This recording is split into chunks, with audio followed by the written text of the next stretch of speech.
Hello guys, I hope you are doing well.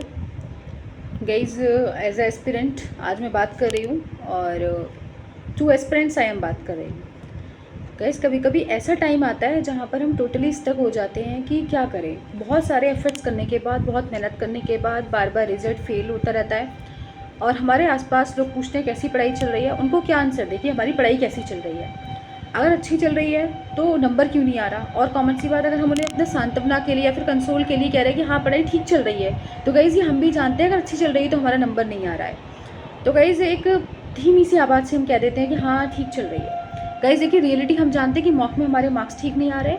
अगर हम कोई एग्ज़ाम दे रहे हैं तो वो एग्ज़ाम हमारा क्रैक नहीं हो रहा, हम फेल हो रहे हैं, हम किसी पे भी रेस में नहीं आ रहे हैं। ये हमें पता है कि हम कैसे उस बर्डन से गुजर रहे हैं। बाद में देखते हैं रात में कि पापा ने इतना वर्क किया है और उनको हम सपोर्ट नहीं कर पा रहे हैं। घर पर बैठ के हम अपनी सेल्फ स्टडीज़ कर रहे हैं, उनको किसी भी चीज़ में, चाहे फिजिकल में चाहे फाइनेंशियल, हम किसी भी तरीके से उनको सपोर्ट नहीं कर पा रहे। तो एक अपने आप में बहुत डिप्रेशन हो जाता है जो रात में देता है। रात की टोटली नींदें गायब हो जाती हैं, समझ नहीं आता करें क्या। बहुत एक्सपेक्टेशंस होती हैं, लगता है हम भी कहीं घूमें, दूसरों का स्टेटस देखते हैं। आजकल तो सोशल मीडिया पे इतना चल रहा होता है, देखते हैं कि ये इतने मज़े ले रहा है और हम अपनी लाइफ में कोई मज़े नहीं ले रहे। इसके पास ये है, हमारे पास ये ना है।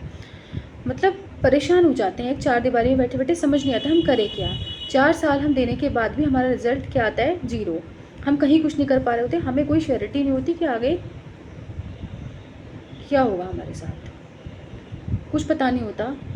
आसपास जो बेस्ट फ्रेंड होता है वो छोड़कर चला जाता है, बोलता है कि she has lack of time, और आप अकेले रह जाते हो। जिसको आपने बहुत कुछ किया, आपने उसके लिए पूरी एफर्ट्स किए उसके साथ रहने के लिए, उस रिश्ते को निभाने के लिए, और लास्ट में she leaves you.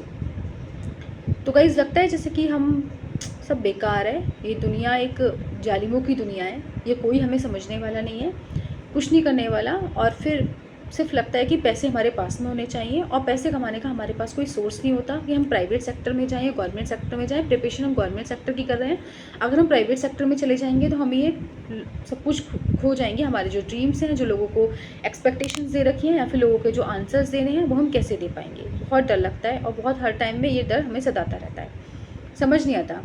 Guys same condition मेरे साथ है, बहुत परेशान हो जाती हूँ कभी कभी, और कभी कभी सुसाइडल थॉट्स आने की भी, मतलब ऐसा लगता है जैसे कि बहुत कुछ कर लूँ, बट फिर ध्यान आता है अगर कर लूँगी तो फिर क्या करा। मतलब पेरेंट्स का ध्यान आता है कि यार ये तो रो के और छोड़ जाऊँगी, कुछ तो दे नहीं पाई, रुला के और भेज दूँगी उनको मैं। तो फिर बहुत परेशान जब हो जाती हूँ तो मैं पढ़ती हूँ सुंदरकांड, और trust me, Sundarkands help me a lot. मेरे जो माइंड को पीस देने के लिए, मेरे माइंड को पॉजिटिव एस्पेक्ट सिखाने के लिए, पॉजिटिविटी से फिल करने के लिए सुंदरकांड एक अच्छा रोल प्ले करता है। आज भी मैं बहुत डिप्रेस थी, तो आज सैटरडे था, मैंने सुंदरकांड रीड किया, तो trust me I am happy.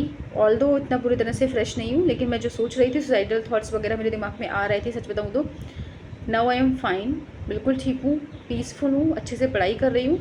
और इसीलिए मैं आज आप ये वीडियो बना पा रही हूँ, वरना तो मेरी एक सिचुएशन ही नहीं थी कि मैं ये वीडियो बना पाऊँ। तो इसीलिए मैं आप लोगों से भी कह रही हूँ, अगर आप लोगों को बहुत ज़्यादा परेशानी है, डिप्रेस है, तो सुंदरकांड पढ़िए, थोड़ा पढ़िए, मतलब थोड़े डेज़ में पढ़िए, जैसे ट्यूसडे एंड सैटरडे में पढ़िए। अगर डेली नहीं पढ़ पाएंगे आप तो सैटरडे एंड ट्यूसडे पढ़िए, या फिर जिस दिन आप डिप्रेस हैं उस दिन आप सुंदरकांड लेके बैठ जाइएगा और 1.5 घंटे में इसको फिनिश कर दीजिएगा। तो माइंड आपको रिलैक्स मिलेगा और पीस मिलेगा और पॉजिटिविटी से फिल होगा। तो एक बार करके देखिएगा, अगर आपको भी कुछ बेनिफिट होता है इस चीज़ से तो प्लीज़ मुझे बताइएगा। तो ये जो मेरे साथ हुआ, तो मैंने सोचा आपकी लाइफ में भी कुछ अच्छा हो जाए, इसीलिए मैंने आपके साथ शेयर किया। Thank you and have a nice day.